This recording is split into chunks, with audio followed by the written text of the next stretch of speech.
Year 190, called On the Detection and Overthrow of the So-Called Gnostics. That early. Long before there was any canon, while Christianity was still illegal, a whole range of things. But basically, heresy is defined within the church structure as error held after correction by a baptized Christian. By definition, under this definition anyway, a Christian is a person who is baptized. If you're not baptized, doesn't matter what you believe, doesn't matter what you do. Baptism, you can't be a heretic.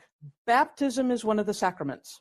And one of the things, though, that came out during the 15th century in Spain was that, they were persecuting people in this period, and there was some persecution of Jews, but only if the Jews had claimed to be Christian. But they were, because it was not but what did they call that exactly? It was this whole period in Torquemada. Remember. Wasn't expecting the Spanish Inquisition.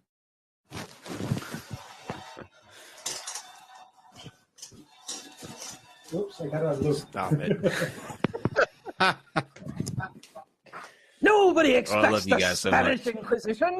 I love you guys so much. Our three main powers, two main powers, are fear and surprise. No, fear and surprise and fanatical. Let's stick to our own material. Anyway. They haven't hung up on that was yet, awesome. Okay. All right. So they had planned that for several weeks, by the way. Yeah. Special hats, special everything. Yeah. The stupid clip plays too long. Anyway, I want to talk about a gentleman by the name of Origen, which his name is spelled like origin, which is really confusing. I have a picture of him here somewhere. But where are you? These are alphabetical. It's bottom. There he is. Yeah. Origen was one of the very first of the church fathers. He wrote a whole series of tracts and documents. This was in around the year 250. He defined the Trinity and created something called the ransom theory of Christianity, which basically is still, you'll hear it from evangelicals today, the idea that Jesus' death is paying a ransom to free you from sin. This was a huge group of things, but he had some other issues which caused some controversy. One of them was, he wrote hundreds of these tracts. He was pretty much the father of a lot of the philosophies, but he said that there's the Trinity, which there was still being argued, the concept of the Trinity. I assume you guys are up on that. But basically he said the parts aren't equal and God created the Son, whereas other people said, no, the God and the Son existed at the same time. He argued that you could be liable for sins committed before birth, and according to his critics, he took special steps to prevent himself from committing certain sins. This is a drawing from the 15th century of him. Kyle, you're wincing. I'm wondering if he's about to jump into those flames. No. Cutting his balls off.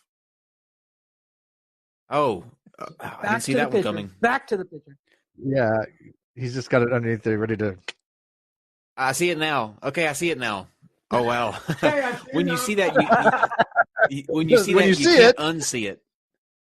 See, I think whoever the artist was, whoever painted this, it was actually he did a humanity a good thing, because he painted a fire with a guy teetering on a ledge, so your eyes instantly go to, hey, what's that guy doing back there? And you're not focused on the guy that's cutting his balls off. So thank you, whoever painted that. You did a really good thing. It's kind of a nice work of art if you don't look at the disturbing part of it. Yeah. So, except for the whole castration thing. It's fantastic. Burning alive. Yeah. Taking Matthew 23 a little bit too much to heart. Okay. So Origen was, again, during the Roman era, he was tortured and he was killed by the Romans. And to the early church, that makes you a saint.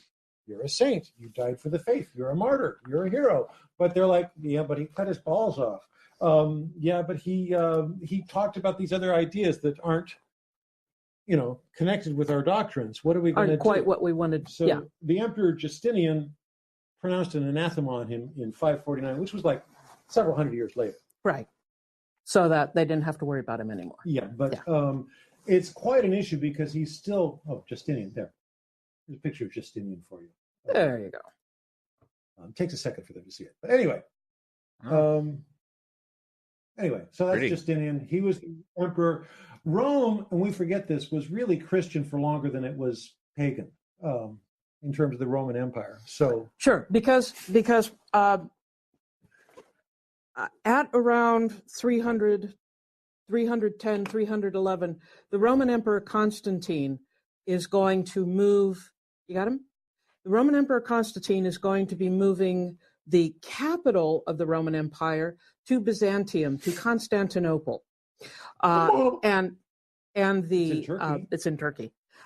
And so the Roman emperor for the next 1,200 years, if you include the Byzantine period, yes. Yeah, is going to consider himself at home in Constantinople.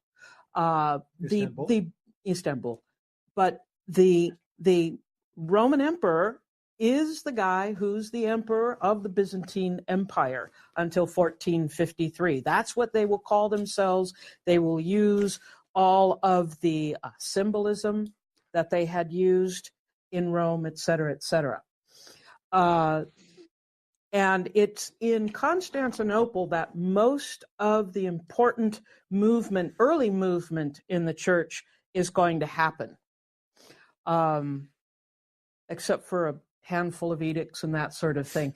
But what's going to happen is the idea of bringing in these conferences, having conferences, bringing in brilliant people to sift things out, to create what is the doctrine of the church. And so there's going to be the Council of Nicaea, and on, the Lateran councils. They all get numbered, they all get jumbled up, and only a handful really did a lot of meaningful stuff. But they were super important to the church, and everything would change after those things.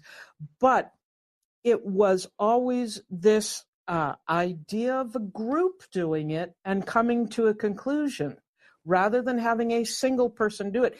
And that prevents you from being heretical. Having those ideas okayed by everybody else, going through a committee to do this kind of work. This is where the heretics get in trouble, is that they go off on their own and they come up with ideas, and the church says, well, they're wrong. They're not what we have agreed to. So these councils are super, super important. But to be clear, can we go back to that? Wait, can we go back to that? What are they doing to a headless corpse under the robe? What are we doing?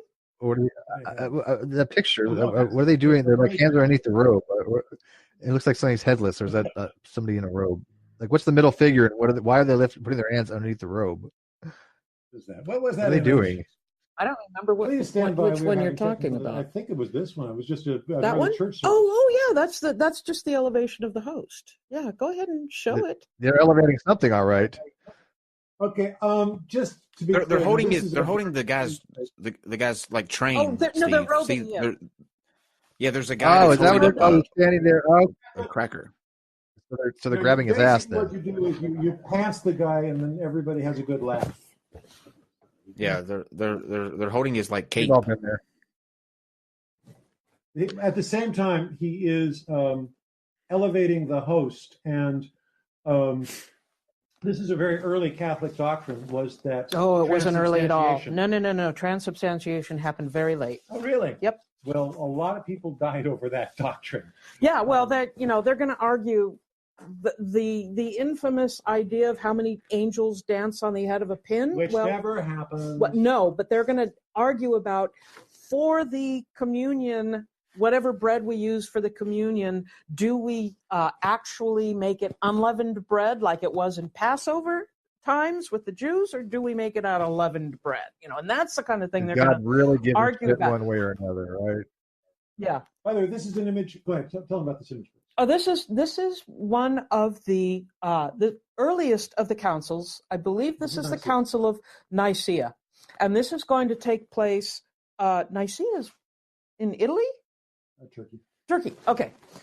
Anyway, and you're seeing a whole host of brilliant men getting together and describing, figuring these things out. These figures on the left are the church fathers, which includes Jerome and Augustine, Julius Africanus, Theophilus, that sort of thing. A whole group of guys. But this is important to note. They're all men. I'm going to have to use the P word, patriarchy. The church is going philosophy. The church is going to be modeled very much after the Roman Empire. Whereas in Rome, you had the emperor, then you had the senators, and then you had the administrative people, and then below you had the commoners, the average Roman, and then way below you had the slaves, but we won't talk about them. In the early church, same thing. You had the Pope or the Metropolitan or the Emperor on top, and very closely aligned with the Pope and or Metropolitan.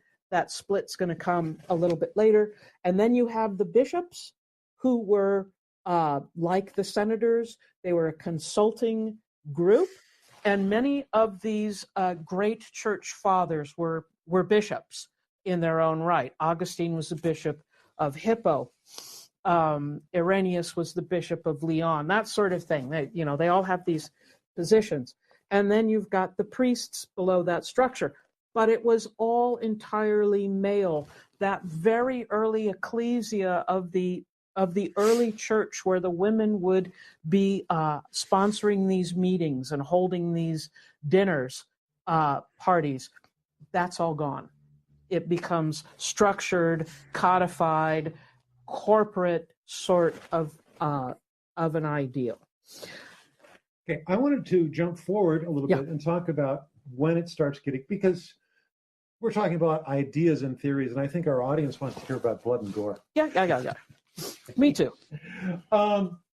So you've got, over these centuries, this development of ideas, and one of the things we're seeing at this time is just all sorts of weird ideas being floated. One of my favorites is adoptionism, which we were mentioning earlier, which had followers, and people were saying, okay, Jesus is the Son of God, but if Jesus was on earth and Jesus was born of natural parents, maybe Jesus was the adopted Son of God. Okay, so why do you think these questions would come up?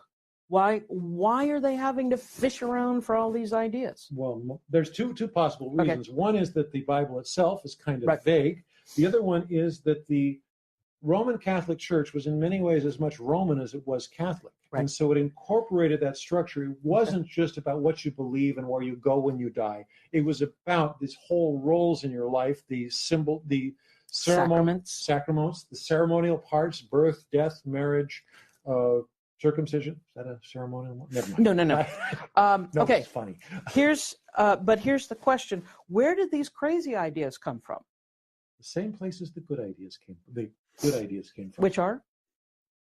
Okay, the concept of the Trinity, which is this fundamental Christian dogma that there are three parts of God, but they are the same, but they are different. And you can't understand it, so don't ask.